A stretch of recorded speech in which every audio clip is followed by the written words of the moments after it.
Dawson's Rambles. Hey YouTube, Dawson Ryder here. I wanted to do a little discussion video on the interesting state of the Beast Morphers toys in general, specifically this year, but in general. Now, I already did two videos that sort of talked about certain topics that I will be touching on in here, but I won't be going too much into detail since I already did those two videos. And those were about the missing Zords. I did a video about the curious case of the missing red and gold Zords, and then I did one speculating, would the Beast-X King Megazord toy be missing just like red and golds were? The answer is yes, so missing that it doesn't even seem to exist. So I will be bringing that up, but just not extensively. But mainly I just wanted to talk about how it feels like, as far as the Beast Morphers line goes specifically, it felt really sparse this year. You know, the Lightning Collection has its own set of problems, but I think it's for the most part been present. That's kind of a discussion for a different video. There's definitely some weird ways in which the Lightning Collection appears in stores and when it appears in stores, whether it's online or in person. But for the most part, I think, you know, it's been a little inconsistent but steady in terms of being able to get it. And then you do have stuff like the Play School Hero stuff, which I think's had a really weird schedule. I saw, you know, the handful of early releases, but most of the ones I've gotten for reviews have been online, so that's been weird too. But I mainly just wanted to talk about the Beast Morphers proper main line. And I think, like I said, this year it's been very sparse. Now, also to be fair, it's been a weird year, you know, especially early on in the year when everything first shut down. There was factories shutting down and things were slowing down, so that's definitely something to consider, and I don't know all of the ins and outs of how this affected Hasbro in every aspect and how it affected PR. So I know that there was obviously going to be a little bit of a slowdown and less production and less orders depending on where you are and what store and what was going on. So that's obviously understandable. This is an exception of a year instead of, you know, what would normally be happening. But that being said, you know, as we headed into the summer and later on, things are still a little bit different. I don't know if to compare exactly what it's like from a normal year on toys, but from going to Target during the summer or even just going to Target recently, toys have been more steadily coming out. You know, they've done their refreshes for the holidays. Even other Hasbro properties have gotten their new toys, and for the most part, when I see the shelves of what's stocked from all the other properties, the ones that I collect or follow or don't, it looks pretty regular. You know, but even with that, Power Rangers still seems pretty scarce.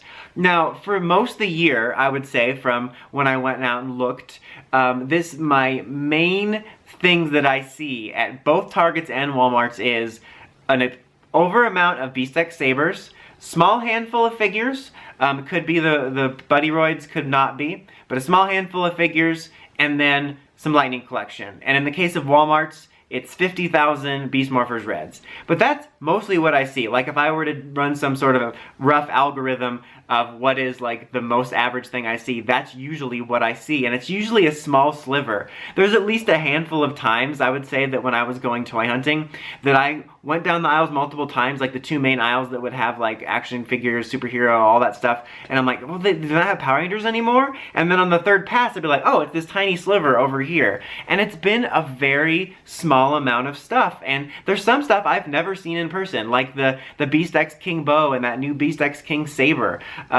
Even with the figures, like I mentioned, there's a small amount of figures, and semi-recently I would start seeing some of the newer ones, like the Beast-X King Armor one that's not in the show, but it would be months and months after I already saw them online, and it's just felt very bare bones. Especially compared to the first year. You know, like I mentioned, there was that case of the fact that the red and gold Zords were largely MIA. The best way to get them were to take your chances, finally find one online that wasn't a third-party seller selling it for 2-3 times more, or the big set. But other than that, or also if you live on Earth 2 that has Medja or Maya or whatever, but that got, you know, consolidated in Crisis, so I don't know what that's doing anymore. But you know what I mean. For the most part, for most people I've talked to, as far as like regular places like Target and Walmart, gold and red were MIA. You could only really find blue, yellow, and silver. But even they've disappeared. The last time I recall seeing any one of those was a Silver Zord on clearance in very early February, but even those disappeared. And as I mentioned in that video, the worst part about the Zord MIA situation is Red, because Red is the central figure for all the transformations. Whether you want to do the Beast-X regular or the Beast-X Ultra, you need that guy. He's the key figure.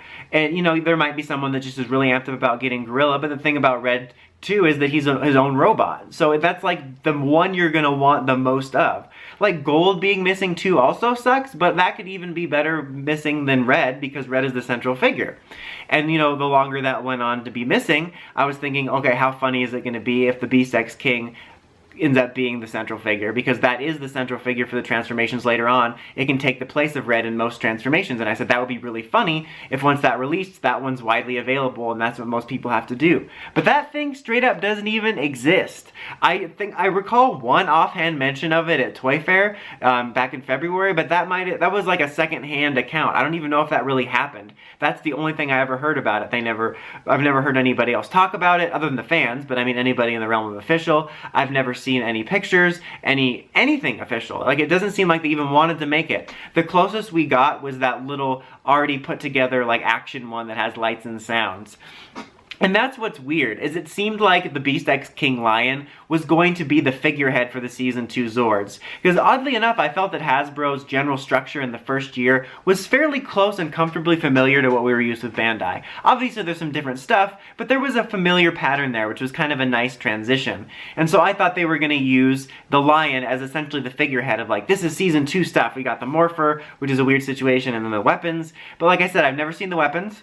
I've seen the Morpher every now and then. I saw it more so in the first half of the year. I haven't seen it so much recently, but I've seen the Morpher and then the electronic Megazord, but then we never got the actual proper Zord. And the thing that sucks about that too is that's really the only one they had left to release. And what makes it kind of funny is that, you know, myself and a lot of others thought like, okay, how are they going to split it up for Season 1 and 2? Because Go Busters doesn't have an enormous amount of mecha, and we're kind of used to what Bandai used to do, which was they would sort of split like, these are the Zords that are going to release during Season 1's line and the Season 2 line. And all they really had left over for Season 2 was Beast-X King and maybe Frog if they used it, which we didn't use Frog. And so you only had one Megazord to release, and they didn't release that, which sucks because that is like kind of a main thing. And also, it's like the only thing that they would have had really new, not to mention people that decided to collect the Beast Morphers Zords and not go for the Go Busters ones now either have to go get the Go Busters ones or get the electronic edition or get nothing.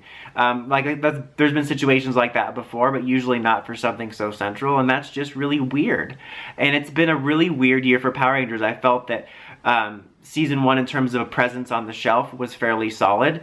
All the distribution wasn't that perfect. You know, I know people warn me about Hasbro's distribution and whatnot. But just in terms of shelf presence, you know, when you're just walking by, even if you're not going to look because you're not looking for anything, just happen to walk by Power Rangers when you're going to Star Wars or whatever, it had a good presence. But it's felt like the more the year has gone on, the shelves have shrunk until it's just this little sliver with the sabers and the exorbitant amount of Beast-X Rangers, the Beast Morphers Red Rangers. And it's really had a very small presence in Season 2, and things have been harder to find. Some things not on the shelf at all, and some stuff you can only just find online. And it's been weird, and I hope that improves as we go into Dino Fury. You know, they already showed off the Megazord at that one Fan First Friday, and it looked good.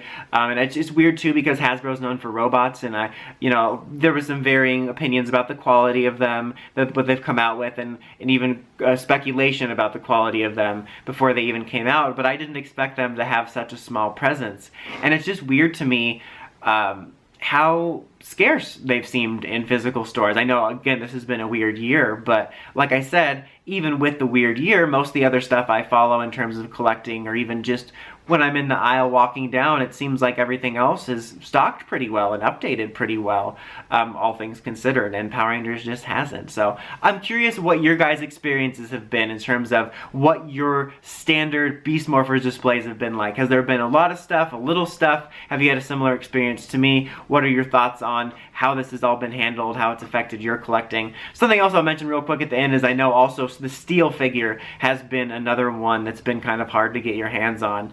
And that's not something that Bandai was immune from. I know there were certain things that were hard to find in the Bandai era as well, but I feel like for the most part, there's only been a handful of things I've seen regularly in stores, and most of the other stuff either has been online or it'll be in the stores once. Blink and you miss it, they're not going to restock it. So let me know in the comments. As always, I'm curious what your guys' experiences are. Until next time, like, comment, subscribe, and climb the steps and ring that bell so you can get my videos. Dawson Ryder.